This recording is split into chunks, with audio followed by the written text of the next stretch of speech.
Kita ingat kisah Imam Eli dalam 1 Samuel 1-4. Eli mundur kerohaniannya.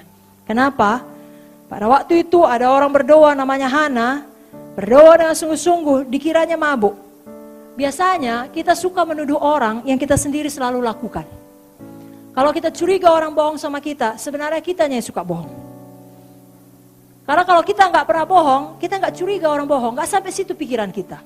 Tapi sudah jelas pun Eli mundur kerohaniannya, nggak tahu dia mana orang penuh Roh Kudus, mana orang berdoa, ya dikiranya mabuk. Pada waktu itu Hana minta seorang anak daripada Tuhan, putra. Tapi apa kata Hana? Baik-baik dia jawab, bukan tuanku. Ada amin? Aku seorang perempuan yang sangat susah hati. Anggur minuman yang memabukkan tak ku minum. Aku mencurahkan isi hatiku di hadapan Tuhan. Janganlah anggap hamba-Mu ini seorang perempuan dursila. Sebab karena besarnya cemas sakit hati aku bicara demikian lama. Oh, datang Eli. Perhatikan baik-baik. Ini udah ngomong gak beres. Lalu kemudian ngomong nubuatan. Begini kata Eli. Pergilah dengan selamat. Dan Allah Israel akan memberikan kepadamu apa yang kau minta daripadanya. Saudara tahu setahun kemudian Samuel lahir. Tuhan menghormati jabatan Eli. Karena itu jangan perjanjian lama saudaraku. Bukan berarti dia menghormati Eli. Dan Hana pun melakukannya. Iman masuk ke dalam hati Hana. Dia dengar apa kata Eli. Samuel pun lahir. Jadi di sini kita melihat penting kali kita mempunyai sikap hati yang benar terhadap pemimpin kita. Amin. Sekarang kita bicara dengan Saul. Saul suatu hari diperintahkan untuk menghabisi semua musuh-musuhnya termasuk ternak-ternaknya. Tapi Saul tidak lakukan. Lalu kedengaran sama Samuel. Samuel tanya, suara apa ini Saul? Saul bela diri. Tidak langsung mengakui kesalahannya. Saudaraku, apa kata Samuel dalam 1 Samuel 15:26? Karena kau tidak patuh kepada Tuhan, Tuhan menolak engkau sebagai raja. Dan itu biasanya udah banyak bibit ketidakpatuhan. Saudaraku, tolong jangan sampai kita ditolak Tuhan sebagai hamba Tuhan. Patuh kita kepada pemimpin yang taruh Tuhan dalam hidup kita. Lalu Tuhan yang mengokohkan kita, meletakkan kaki kita di atas batu karang. Apapun dibuat orang, saudara tetap kokoh di atas. Amin. Yang terakhir, betul-betul terakhir, nomor 11. Sudahkah kita menguasai pikiran kita? Pikiran kita menghasilkan buah.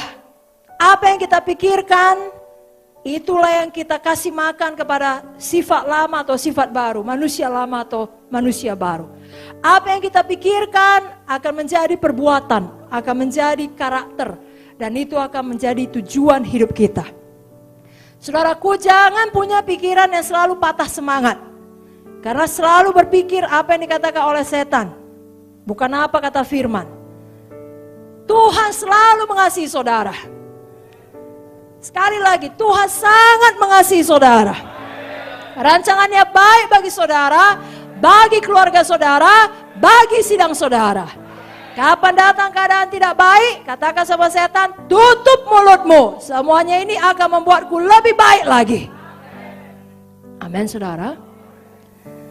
Selalu miliki pikiran Tuhan. Pikiran Tuhan, Yeremia 29:11, rancangan damai sejahtera. Dosa selalu dimulai dalam pikiran kita. Dan bertumbuh kalau kita beri makan bila selalu kita renungkan. Makanya renungkan firman, bukan renungkan dosa. Kalau kita renungkan dosa, makin lama makin kuat dosa tersebut. Roma 6 ayat 12-13 berkata, janganlah dosa berkuasa lagi dalam tubuhmu. Jangan turuti keinginannya, jangan pikirkan, jangan lakukan. Amin saudaraku. Serahkanlah anggota tubuhmu sebagai senjata kebenaran. Renungan-renungan kita mempengaruhi kesehatan kita. Mazmur 19 ayat 15 berkata, Tuhan mudah-mudahan Engkau berkenan atas ucapan mulutku dan renungan hatiku. Kita tidak akan punya kemenangan sebelum kita mengendalikan pikiran kita. Kalau dulu Bapak selalu mengajari saudara, di manakah peperangan yang sebenarnya terjadi? Dalam pikiran kita. Menang dalam pikiran, menang semuanya. Sebabnya sekali lagi, perlu kali pikiran ini dikuasai oleh firman Tuhan. Saat ini pun, pada waktu dengarkan firman, pastikan memang firman yang saudara dengar. Karena Tuhan mengenali pikiran kita. Ya. Itu sebabnya perlu firman. Ibrani 4 ayat 12. Firman Tuhan hidup dan kuat, lebih tajam dari pedang bermata dua manapun. Ia menusuk sangat dalam, memisahkan jiwa dan roh, sendi dan sumsum. Ia sanggup membedakan pertimbangan dan pikiran hati kita. Pikirkan firman, pikirkan kasih Tuhan, pikirkan bagaimana kebaikan Tuhan dalam hidup saudara. Saudara akan selalu sukacita. Kuasai pikiran saudara. Kapan sudah mulai tidak baik, saudara dengar, kembali kepada Tuhan, kembali kepada firman. Filipi 2 ayat 5 mengatakan, hendaklah kamu dalam hidupmu bersama menaruh pikiran dan perasaan yang terdapat juga dalam Kristus Yesus. Inilah dia Zoe. Apakah saudara diberkati?